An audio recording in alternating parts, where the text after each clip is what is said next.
Hello, I'm Mark from Moonstone Publications. It's been a year since the Financial Action Task Force designated South Africa as a country under increased monitoring, commonly known as greylisting. Last year, Moonstone released a video that explained why South Africa was greylisted and what will have to be done for the country to get off the list.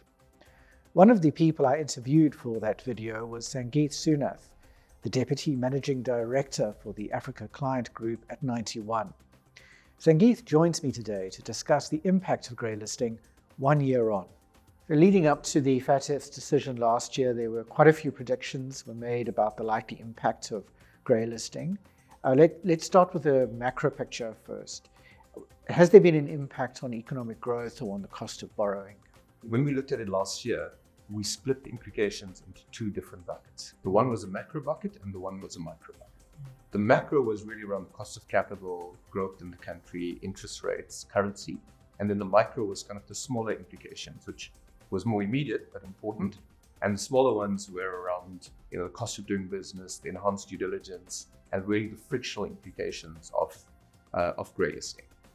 If we think about the macro picture, and the macro picture, our view then was that you had to be on the grey list for a period of about 24 months before it really starts impacting.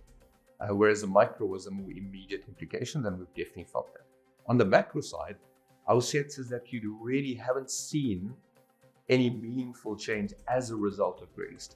Unfortunately, there's other implications that's caused the deterioration of those factors, but greylisting itself hasn't been one of those factors. But other than just getting a sense for it, looking at the numbers and trying to understand that is an important part of the process.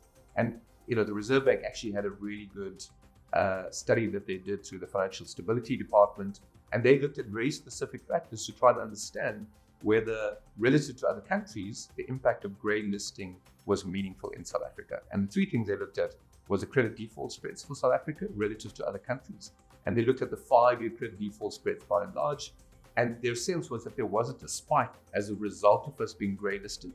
And then subsequent to that, there wasn't any meaningful change as a consequence of the greylisting process. So that was a good sign. The second one was really the absolute size of the nominal cost of borrowing in South Africa.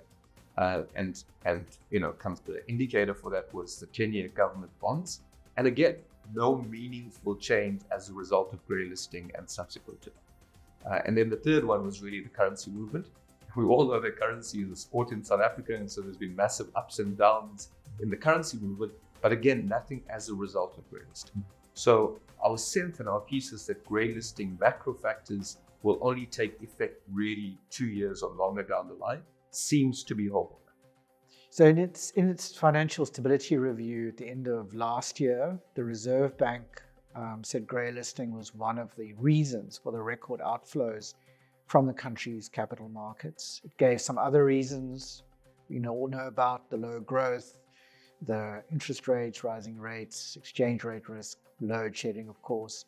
So in your view, what kind of importance would you give to greylisting in that mix of factors that's discouraging foreign investment? From what we've seen and the discussions that we've had with a combination of our clients, foreign investors coming into South Africa, a lot of the reasons have been because of the growth situation in South Africa by and large. There's a number of implications that cause the growth factor, and it's a lot of things that people know already. It's load shedding, it's crime, it's the things that we need to deal with. It's Eskom, it's Transnet. There's a lot of things in the mix. Our sense is that greylisting has been a very small component, if any, to it. And it kind of goes back to the macro factors, right? So greylisting impacted the cost of borrowing. Greylisting impacted the risk appetite for people investing into South Africa. Then we would think the outflows would have had an impact. But our sense is that the outflows has largely been, kind of outside of the greylisting implications. And if anything, greylisting actually slowed down the ability for people to take money outside of the country. And so, if anything, it's probably slowed down the outflows rather than sped up. Right. So when we spoke last year, you mentioned in extreme cases with greylisting lasting, it could get to a point where there would be foreign businesses that would refuse to do business in South Africa. Have you encountered that yet? Has that got to any of that stage yet? Look, I mean, the stakes are high with greylisting and the implications are significant, So even though we speak about the fact that the macro implications haven't really moved, if you think about the implications on South Africa, if the early studies quoted 6 to 7% of GDP, that's 10 years of investments that people make in South Africa. I mean, it's significant. Have we seen people wanting to do less business with South African entities as a result? No. But that wasn't really our expectation.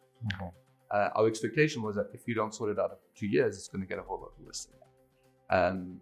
What we have seen, though, is some South African-related businesses looking to do less client administration, so more that micro bucket that I talk about. So cost of business getting very high in South Africa, and so businesses thinking about, is it still sustainable for me to have an office doing direct offshore business in South Africa, or do I pass that on through other channels?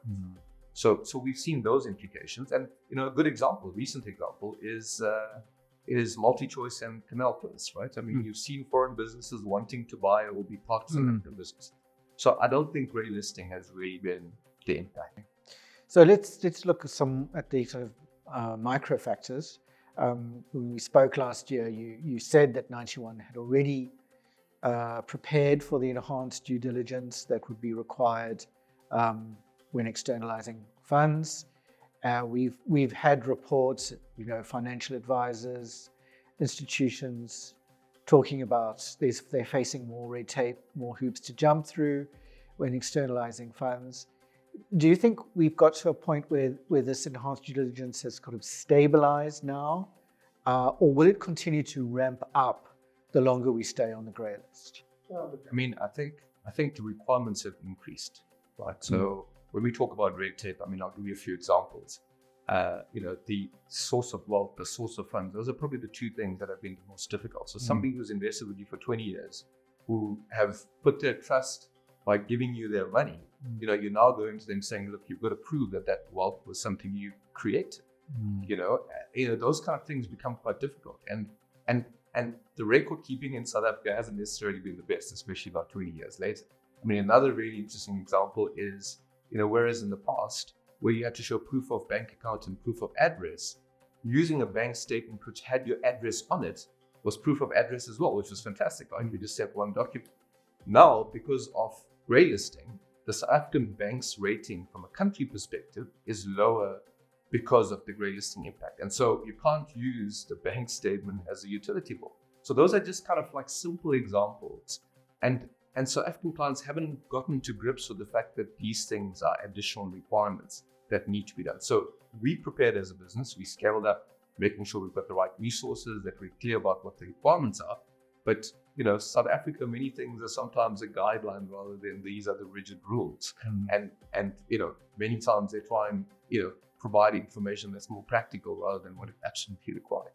And so whilst we're prepared, it's been very difficult having to deal with clients because that's just not the way they're used to doing business. And so those micro factors have been serious issues, and unfortunately, the frictional elements, which is basically timing of markets. So somebody says, well, I'm withdrawing, I expect the money in a week or 2 weeks time because that was a long process previously. Now it's taking them 2 or 3 months to get through the documentation that they actually need to provide. And that means, they're either out of the market for 3 months or they're not getting the money to use for whatever their purposes were for 3 months. And so, it's becoming difficult. So you're finding a lot of those things now come to the front. So last year we had some sort of good news from the FATF. They've bumped up the country's rating for technical compliance, which is a sort of term they use for addressing legislative, regulatory deficiencies. They haven't done a re-rating yet on what they call the effective outcomes, which that's got to do with actual enforcement. And I think the prosecutions, enforcement, asset recovery, that's about 5 of those 8 items on the action plan that we've got to meet to get off the grey list.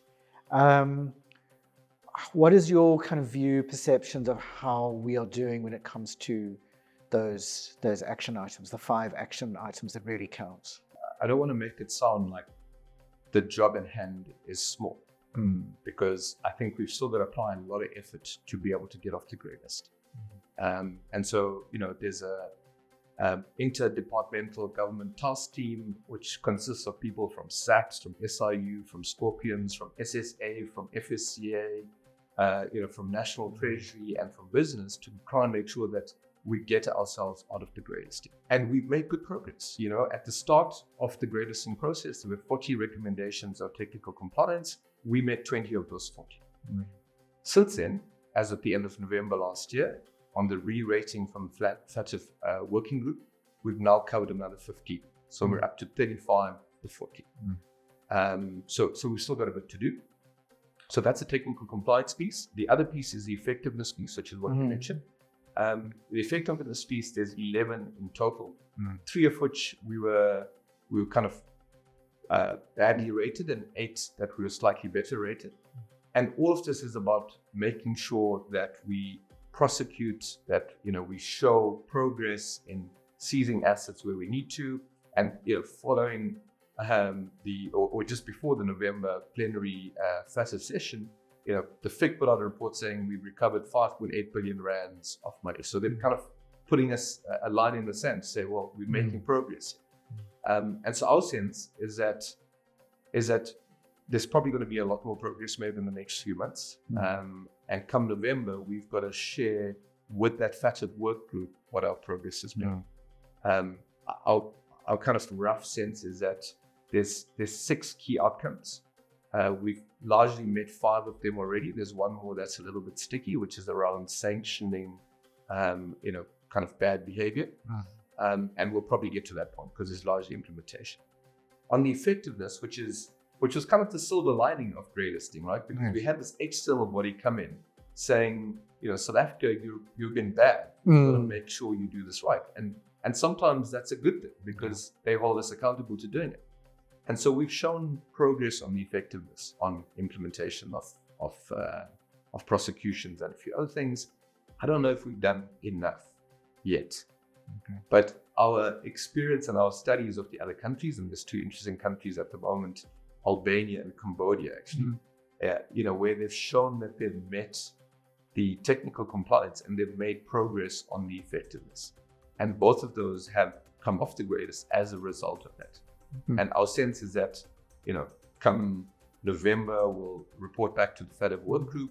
And if we keep the trajectory of the progress that we've made, and we've got some good people leading that intergovernmental task team, we probably will get off that list come February 2025 when the FATF plenary commission. So that sort of answers my last question, which is, to sum it up, it's your view that we are on track to getting off the grey list by I think it was January 2025. That's the deadline that we were given. The work and the hard effort's been put in. We've got the right people involved in it. We shouldn't have been here in the first place, but that's a different question. Our sense is that we should, if we keep the pace, we don't underestimate the work that still lies ahead of us, we should be off the grey list come February when plenary session. Sangeeth, it's been a pleasure chatting again. Thank you very much for joining us today. Thank you.